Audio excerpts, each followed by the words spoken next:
Well, happy New Year, and what better way to spend New Year's Day, although you're probably not going to be watching that New Year's Day, with your boys, Birdo and JD, for Tasmanian Takeover.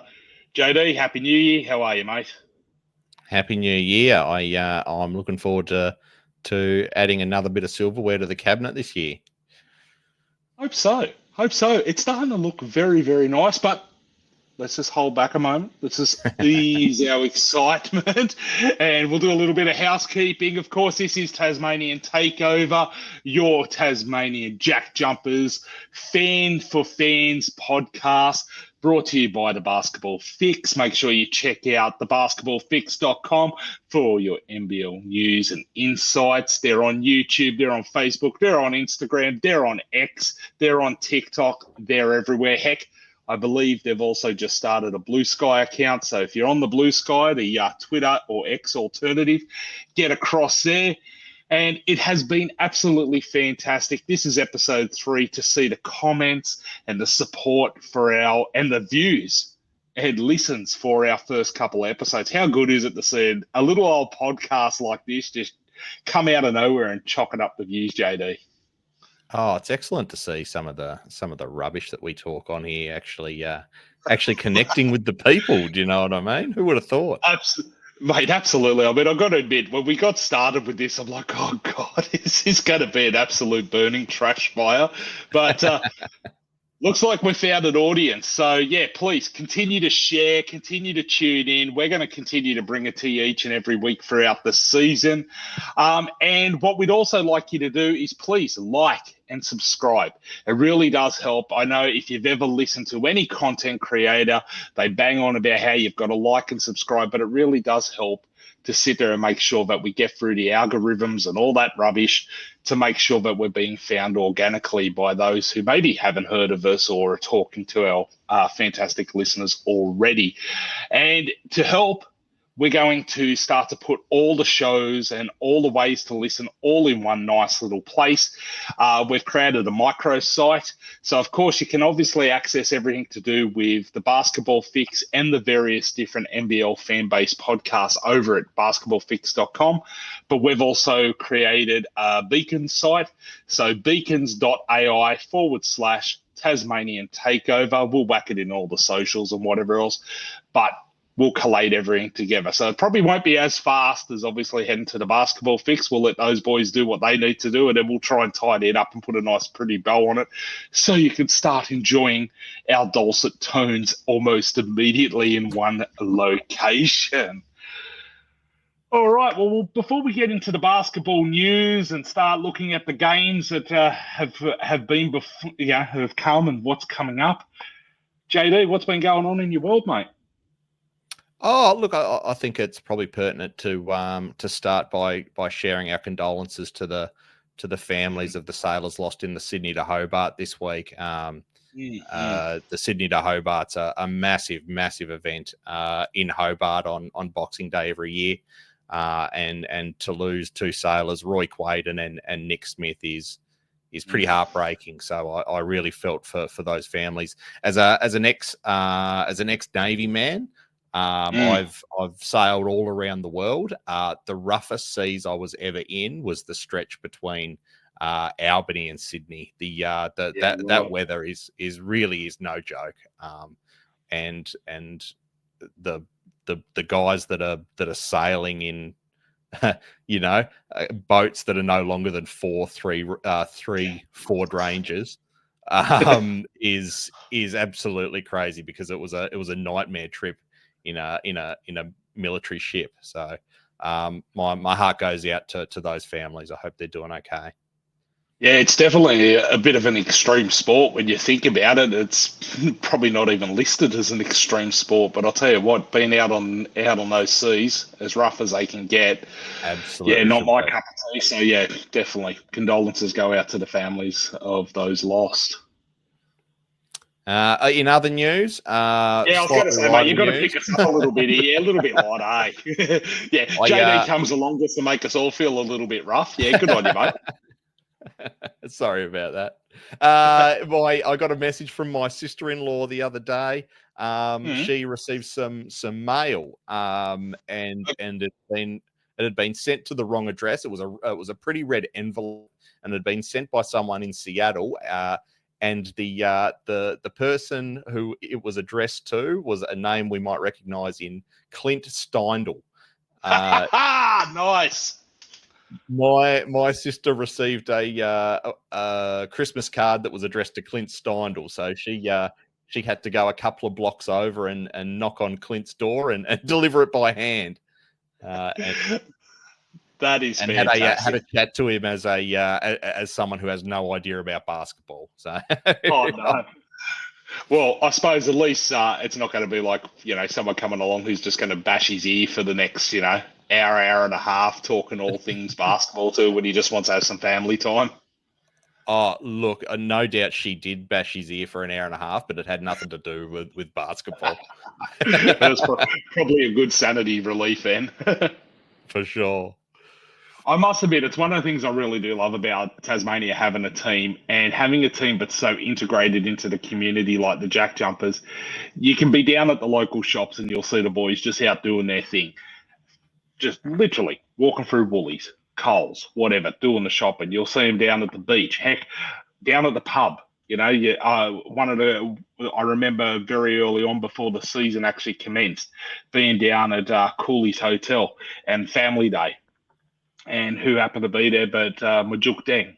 And he had his family there. And it's kind of nice. I didn't realise. But when I looked over at one stage there, my daughter's playing with his daughter on the pool table, and they're just bashing the balls around together, And the other week, I've taken the kids down to the park, and I'm sitting there going, why do I recognise that little boy who's sitting there playing with like the musical tubes or whatever else they got there, where you bash them and do whatever else.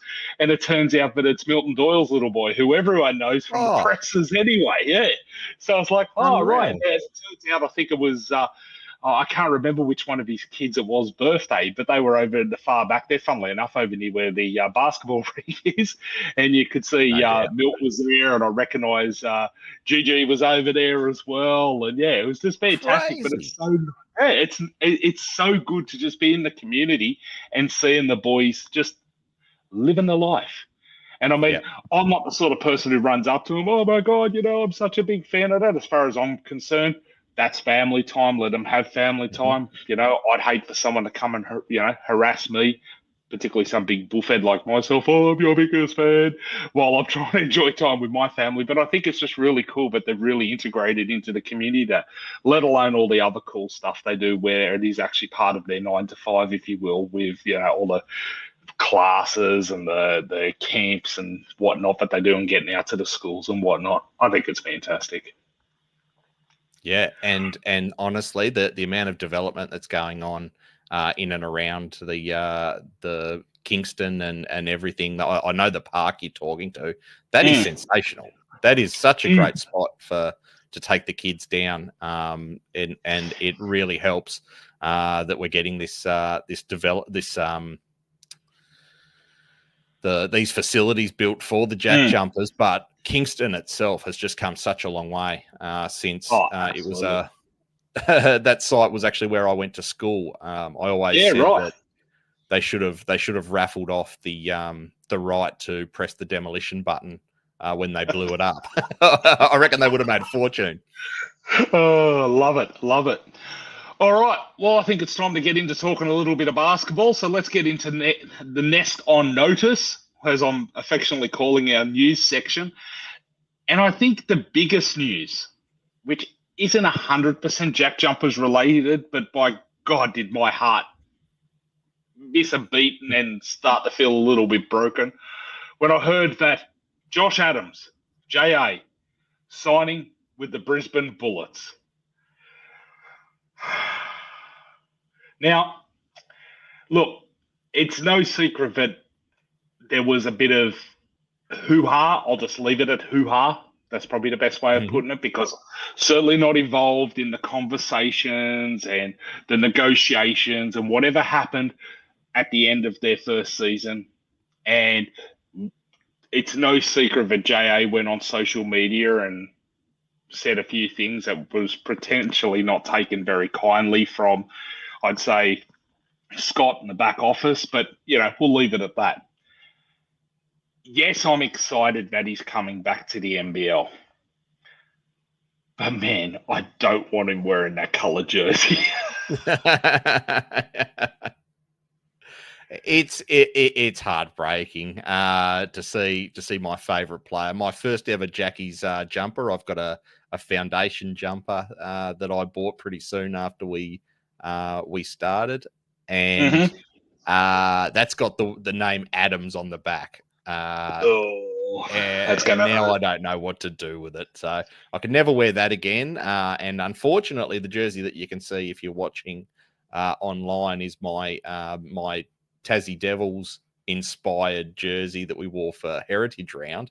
Unfortunately, this is an unlucky jersey. Every time I wear this one, we lose. So this one's been banished to podcasts only and gym sessions.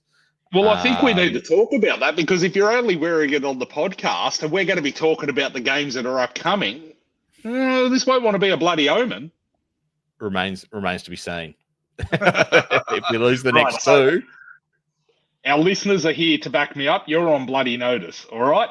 Yeah. If we lose the next two games, I'm going to be chucking both these jerseys in the bin. Fair enough. All right, so honestly, I wish Josh all the best. I wish Josh all the best at his new club. I hope he scores heaps of points and does some amazing things for the highlights. Just not against us. Just have a holiday that day, Josh. My sentiments exactly. Yes. So be good. Look, let's see where what all comes out of it. You never know. He'll be in Australia. Maybe whatever animosity has happened. I mean, at the end of the day, it is all business behind the scenes there. So maybe they'll bury the hatchet, and who knows? We might have Air JA in the green sometime in the future. But if not, hope he does well for the Bullets, but not against us. Thank you very much. and hopefully they miss playoffs. In other news, the little blue, if you will, scuffle, shenanigans that went on during the New Zealand and Tasmania Christmas game. Well, it's all come out in the wash. So it turns out that Ruben the Terror, as we're calling him, Tarangi, he's been fined with $1,500 for rough play. Look, yeah, righto, whatever. I mean, at the end of the day, it's pretty well evident that he did come up and give PJC a bit of a shove. One could argue whether it was a hard shove, a soft shove, or what. At the end of the day, a shove's a shove. It's happened. But PJC, for dropping shoulders and putting them into the guts of referees, that's resulted in 5-game suspension. What do you reckon, JD? Reckon that's fair? Too little? Too much? You know what? I think they were pretty keen to accept that penalty. I'm a big fan of the AFL, and I know if you so much as look at an umpire the wrong way in that code, they pretty much take you out the back and put you down. So. So I think New Zealand saw a 5-game suspension for hip and shouldering an umpire as they said we'll take that, but he was pretty much their only consistent player, wasn't he? So it's going to hurt the rest of their season.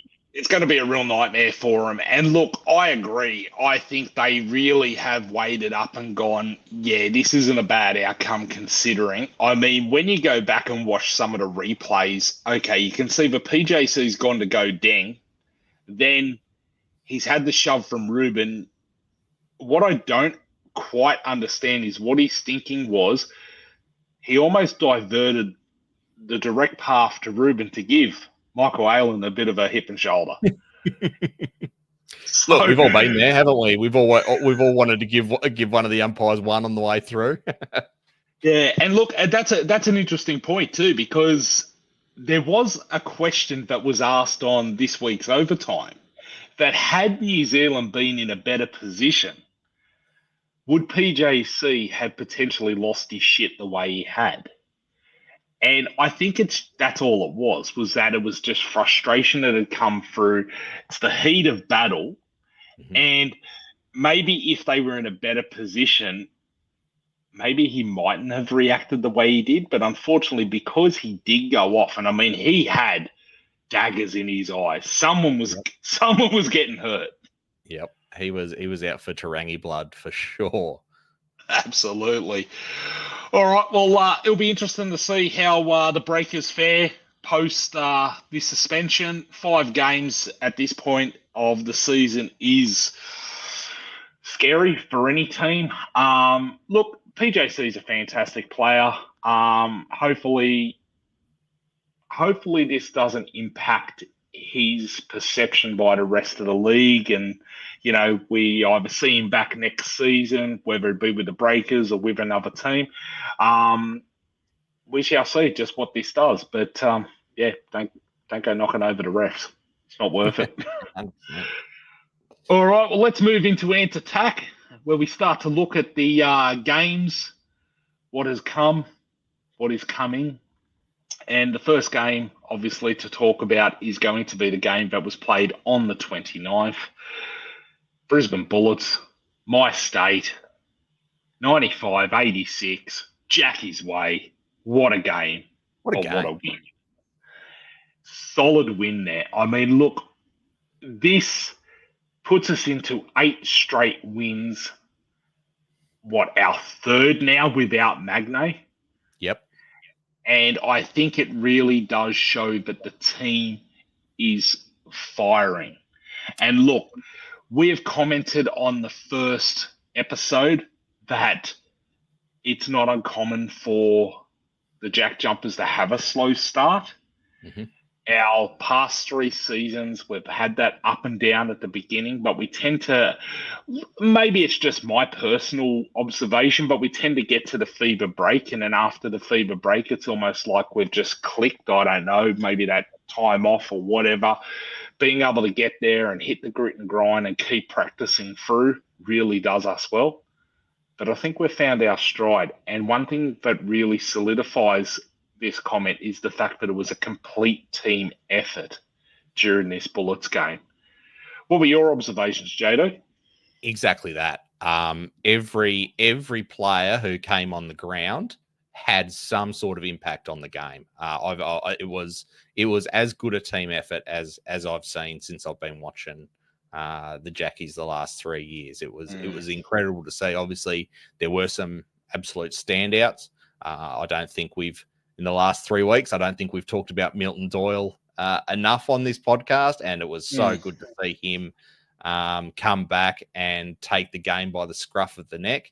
But there honestly wasn't a bad player. I think Ian Hummer probably played 2 games, the Benedict Humberbatch. He probably played 2 minutes, and he did 2 good things, right? It was such a good game to watch from a Jackie's perspective. Oh, absolutely. Well, let's just go through some of the numbers. I mean, we had Milton Doyle. Let's give him his flowers. He got player of the game, 23 points, 5 rebounds, 3 assists, 1 steal. I mean, the man was everywhere. And here's something that I think a lot of people particularly don't give fair credit to Milt. Even when he's not firing, even if he's not shooting points like, we know he can, be it that he's either, I don't know whether he's made that decision or whether he's put a couple of bombs up and it just hasn't gone in. He then really almost automatically slips into another role within the team and on the floor. And it's quite good. Like, we were talking about this before we even started recording this evening, about how it's like when people are talking about sports teams, they always want to find the one player. They always want to find the player who carries the rest of the team on their shoulders. I don't believe you can do that with the JackJumpers, nor have we ever been able to do that with the Jackies. To be fair, Jack McVeigh does Jack McVeigh-like things. He's over in the NBA, playing in the G League now, doing Jack McVeigh-like things. He was phenomenal, got into the Olympics and the like. But Jack it's like fantastic player, absolutely brilliant. The man is doing wonderful things, but it wasn't like he was the sole reason the Jackies existed and got that championship. Scott Roth has developed a culture where it truly is like you'll hear him constantly say next man mentality. The team comes together. It's unselfish basketball. It's unselfish playing. And I really do believe that Jackie's way of playing, that Jackie's culture is why we are so successful. And I think it really does show that when our so-called star players have a bomb of a night, they are actually not doing nothing. They just slip into other roles while someone else stands up. In previous games, we had JC step up. Teapot's over there steaming and boiling all over the joint and going off. And Milt is sitting there helping with the playmaking and whatever else. 100%. We've got Seany Mac out there, who everyone's complimenting how since he's come back, how different the team is. It's not like Shawnee's come in and taken the team on his back as much as it feels like the full puzzle is together. Yeah, the machine, all the cogs are together. And I think that's something that's really important. When you look at what it is that Roth does, he doesn't build individual players. He builds a full cohesive unit. Yeah. And I mean, I'd like to hope I'm not talking out my backside here, but that's actually what his way of thinking is. But it really does show. And now we're at the situation where, we've lost our big man, and Will is phenomenal, but we're not suffering at the moment. No, we still find a way to win. And I think if the JackJumpers have ever had a motto, it's that they find a way to win. Absolutely. No matter how far down they are, it's so good to watch, and it's so fun being a supporter. It really is. Other numbers we should probably talk about: the Doctor, Drimmick.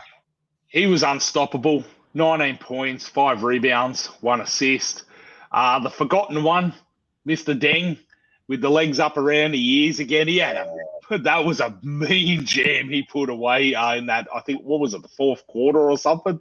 Got dished one and just turned around and put it in like it was nobody's business. I want to talk about that, actually, because that particular jam was incredible. I don't know if you remember, but Jordan the Teapot Crawford, remember we call him the Teapot because he's short and stout. He got a massive block on him, knocked him over, sat him on his ass.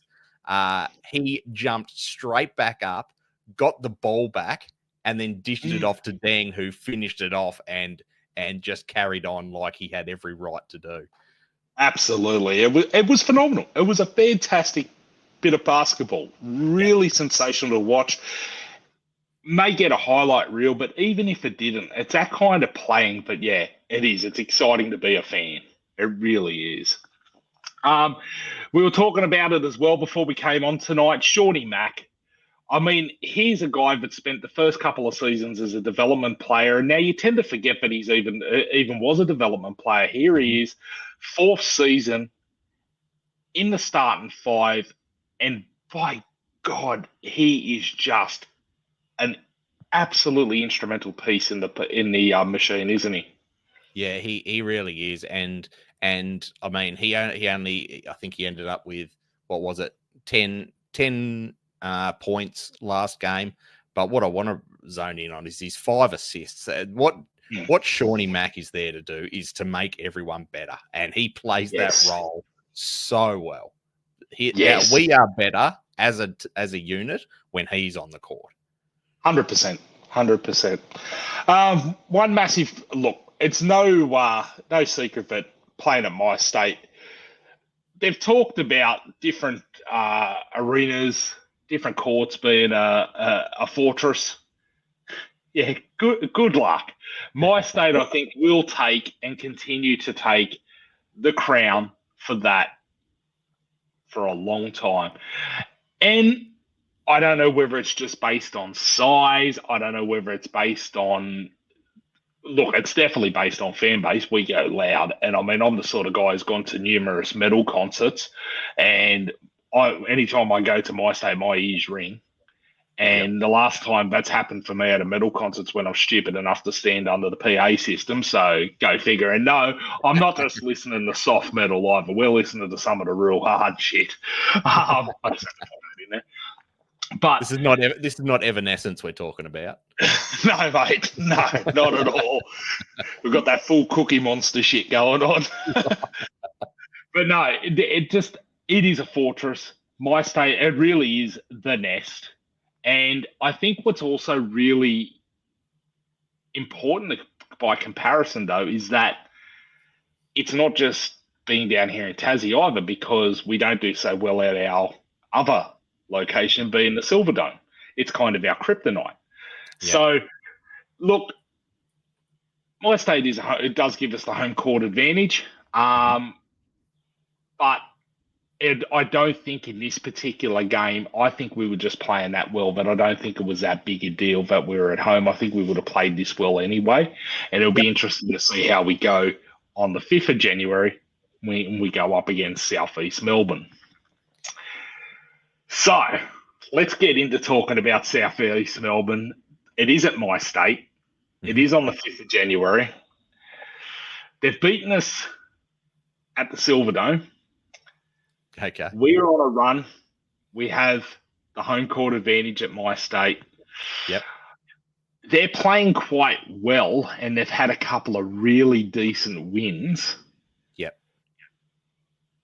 And had it been earlier on in the season, I might have gone, yeah, this is going to be a Phoenix win.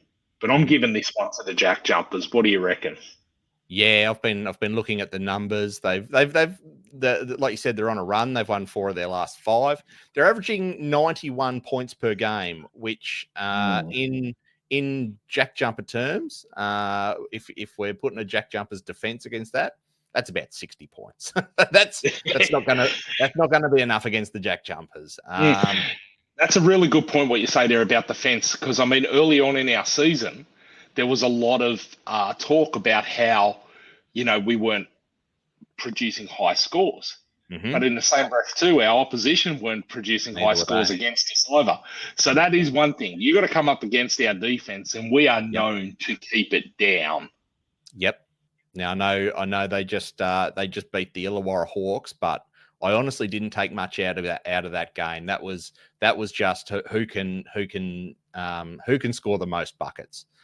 There was no defense in that game at all. It was like watching the NBA, watching those two teams just shoot the lights out. That's going to be completely different against the JackJumpers, and they're actually going to have to face some bodies. They've got a couple of good players, mind. They've got the Matt Hurt is hurting a lot of teams. Nathan Sobey is the one I want to watch. I've got a theory. If we can stop Sobey, we can stop the Phoenix. Everything goes through Sobey.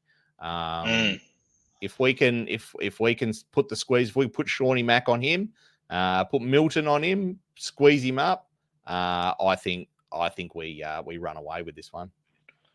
How do you reckon they'll go? How do you reckon the Jackies will respond against, say, Jordan Hunter under the rim there? Yeah, look, it'll be interesting to see if we go the same tactic like we talked about last week. If we put our role players on him, like Fabs was an absolute brick wall against Brisbane. I noticed, and then like we talked about, you've got your GG and your Majok to sort of help out once his hands are above his head. Look. We've shown that we can handle the big guys in the absence of Magnay. I probably should be more worried than I am, but I'm really not for this game. No, I think you've got a very good point there. And I mean, as much as I'd love to see Mags and Hunter bang up against each other, I think if Fab can sit there and be a brick wall like he has been, I think the defenses there under the rim should be okay. We probably just want to make sure we're on top of our boards, both O and D boards, and getting amongst it. There've been a couple of times there where we sort of sit there and we'll put a shot up, and then it's almost like we're guaranteed. We feel like it's guaranteed. We start looking the other way. It's like, guys, watch what you're doing. And then Yep. as far as D-boards, Right. we'll just get ready for it because I've got a feeling that there's going to be, I don't know, my gut is telling me that there's going to be quite a bit of three-point play there. So be prepared to start getting it off the rim just quietly. Yep, and that's been a weakness of ours all season has been our rebounding. So hopefully the Terror Ruben Tarangi had a big game with the rebounds last week. He had 7 rebounds. If we can get that out of him again, if we can have everyone between 4 and 7 rebounds, then I think we'll go all right. Agreed. All right. Well, we've both got the JackJumpers for the Southeast game, so hopefully we're getting on here and celebrating that win and not eating our hats. But the game that we are a little concerned about, both of us are a little bit concerned, is against the Illawarra Hawks, who are sitting top of the ladder. And look, in my humble opinion, which is probably worth 2/5 a sweet bugger all, we could be looking here at a championship preview just quietly. Yeah, without getting ahead of ourselves. What are the guys on the Hawks hangout say? No chip talk. This is no chip talk. This is probably a good opportunity. Firstly, before we get into this, is to give a shout out to the boys on Hawks Hangout, another one of the Basketball Fixers NBL fan podcast. They're doing a fantastic job over there. But yeah, they've got a bit of a rule: no chip talk. We're more than happy to sit there and stir that pot up a little bit and say, well, we've got everything to lose and everything to gain, I guess. So why not? But I gotta say that would be a fantastic series, I reckon. I mean, you've got, in my opinion, the 2 coach of the years. Yep, absolutely. And 2 teams that I think I really reckon that we just go well together. I think it's going to be a very, very much a challenging game. They annihilated us in round 4. I can't even remember what the score was, but I know it was almost too sad to bring back up. We're not that team anymore. We're not that team. Who we were in round 4 versus who we are now is night and day, chalk and cheese, apples and oranges. But I'm going to say that I think it'll be a close game, but I feel we might go down on this one. They're a scary prospect. We were just talking about complete team efforts in the Brisbane game. The Illawarra Hawks are a complete team. Like if Harvey's not shooting the lights out, it's Hickey. If it's not Hickey, it's Froling. If it's not Froling, it's Kell. If it's not Kell, it's Days. They've just got stars everywhere, and then they've got a bunch of really solid role players in Lee, Peatling, Albrick, and how do you say that? Sawaka Labulik. I think that's right. Yeah, they are just who do you cover out of that list? But again, they've had a couple of easy runs. Like I said, the last game they had against Southeast Melbourne was Bruce Ferry basketball. So we're going to have to make them earn it, and it is at Win Stadium.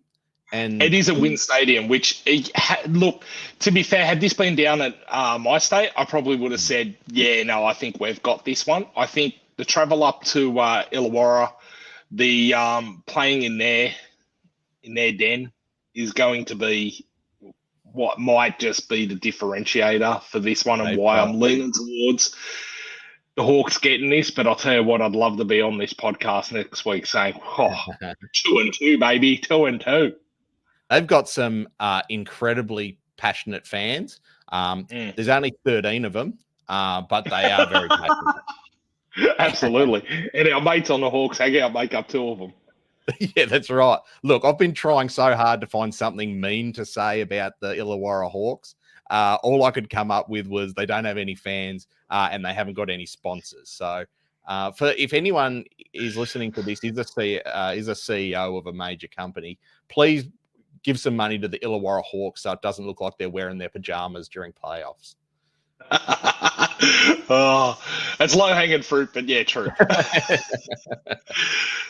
All right, so they're the upcoming games. We'll obviously cover all the action after they have played next week. Hopefully, as I say, we're coming back, we're saying 2 for 2, but we shall see.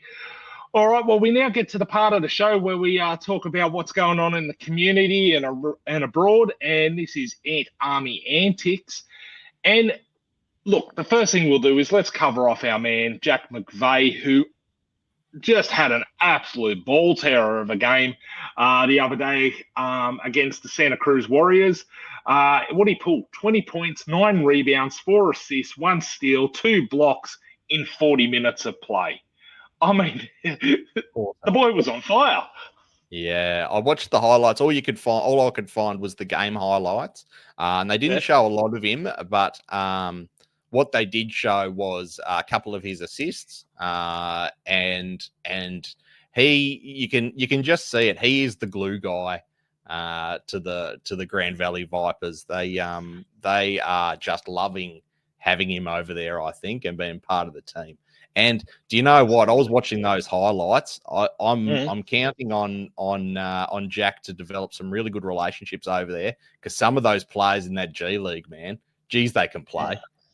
Oh yeah. They absolutely can. It would be nice. And look, given how tight he's been with the JackJumpers since going over there, hopefully it creates that, come on, bud, let's go do this together type situation. Back, Absolutely. If you are looking to watch any of Jack's games too, highly recommend either downloading the G League app on your phone. Most of the games are available on YouTube, which is fantastic. I had no idea up until I was trying to watch it on my phone, and watching it on a small screen was giving me the shits, and then realized, hang on a second, this is a YouTube stream. Let's just get that up on the big screen. So it is available. It's not as hard to watch as it is to watch an NBA game where you got to have league pass and all that wonderful stuff. But of course, if you just want to see the box scores and that, the G League app is just as good. Much like if Jack is getting minutes in the NBA, you can check out the box scores there. All right. Interesting things going on around the place is obviously the development of the Performance Centre here in Kingsborough. Or the suburb of Kingston, I should say. It is literally going to be in the suburb of Kingston. I reckon we need to name a wing or a road or something after the great man, Mr. Scott Roth. What do you reckon, JD? Yeah. Look, we've got to do something for Scott. I honestly reckon a bronze statue out the front of the deck, a la Ron Baracus at the MCG. I reckon that's a given. If they don't do that, there's something wrong. If they ever do anything with, and I love the fact that you still call it the deck. You can tell you're an ex-Tasmanian. Some things are hard to give up. But yeah, MyState Arena, for those who aren't in the know, used to be called the Do and Entertainment Centre. Then they gave it a coat of paint and put a different fascia on it. And now it is MyState Arena. Look, I reckon it goes without saying that they should be erecting some kind of statue of the great man when his time is up as our head coach. But I'd love to even see, like, when they, given how much he has pushed for the Performance Centre, whether they name a wing or something of it, I don't know what it's going to be like internally where they can do that. But there's no reason why the main roads around it can't be like, Scott Roth Boulevard or Scott Roth Circuit or whatever. Is there going to be a roundabout? Can we have the Roth roundabout? That could be where you could erect the statue as well. Absolutely. We need 2 statues. Off you just stand there, point there where you need to go. Almost like if you ever recall the movie Kevin Smith's Dogma with Buddy Jesus. I haven't seen it. Oh, mate, check it out. It's classics. I might be showing my elder millennial age or whatever they call it nowadays with all these different terms. All right. Other things to keep an eye out on, Basketball Fix interview with Craig Sword. So I believe our man Josh from the Basketball Fix, he is interviewing Craig Sword. And we got the early mail, and now I can say it because it's been announced, but he's actually going to play over in Taiwan. So on Craig's socials, he put up there the team announcement. So we wish him well. Hopefully he does really well over there, and I also hope that we do see him back in the NBL again down the track. I mean, potentially even with the Jackies, if there's no animosity there, He was brought in to do a particular role, and obviously things changed with, losing Jack and with Seany Mac's injury and the like. So there is still a chance that idea, that vision that Roth had, could come to fruition sometime down the future. So who knows? Very interested to listen to that interview. I know Josh isn't afraid to ask the hard questions, so hopefully we learn a few things about Craig and his time down in Tassie, and hopefully he I know he's going to speak well and ask all the questions we want to hear. So tune into the interview with Josh on the Basketball Fix. Absolutely. And finally, the last thing we've got to do is acknowledge the fact that maybe health froze over New Year's. I have no idea. But I've been rather annoyed, if you will, with the fact that NBL Overtime and the hosts on there have been quite critical of the JackJumpers. And look, fair enough. We are the reigning champs. But they sort of just rid us off. Very early on in the season, just rid us off. And kind of discredited the fact that the past 3 seasons, we've come from behind to then suddenly move forward and end up in the play-ins and playoffs and championships and whatever else. It was very nice to hear Mr. Felix von Hoff actually apologise to the Tasmanian fan base. And it was also fantastic that Ruck turned around and acknowledged that whatever Scott is doing is obviously working, and there's the changes he's made and the configurations he's worked with has helped us move to what is now number 3 on the ladder. And look, I'm no expert when it comes to trying to work out that ladder. It's more fluid than water as far as I'm concerned. Yeah.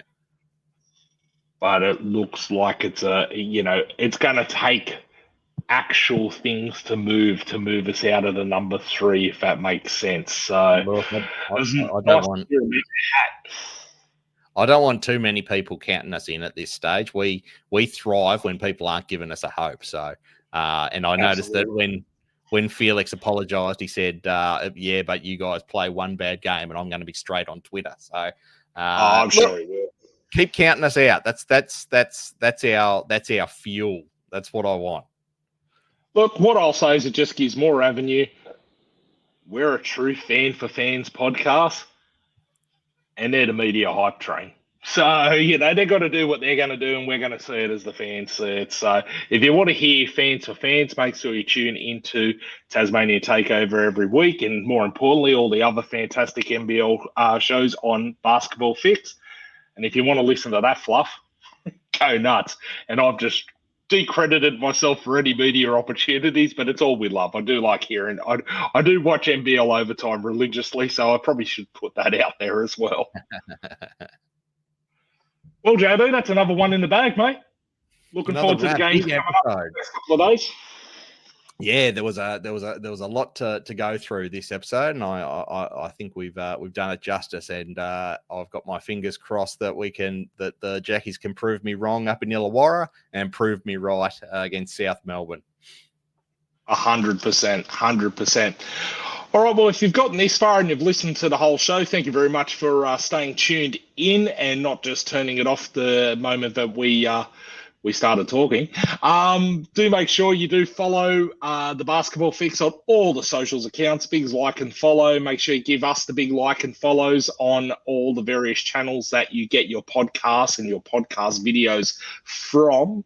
And if you do have any questions, comments, anything you want to ask, just post it in any of the social media posts. We get to see all of them. If not, the boys at the Basketball Fix will let us know. And we'd be more than happy to try and dissect it on air or dodge it like a bullet. And with that, that's Tasmanian Takeover out for another week. Catch you next week. See you next week.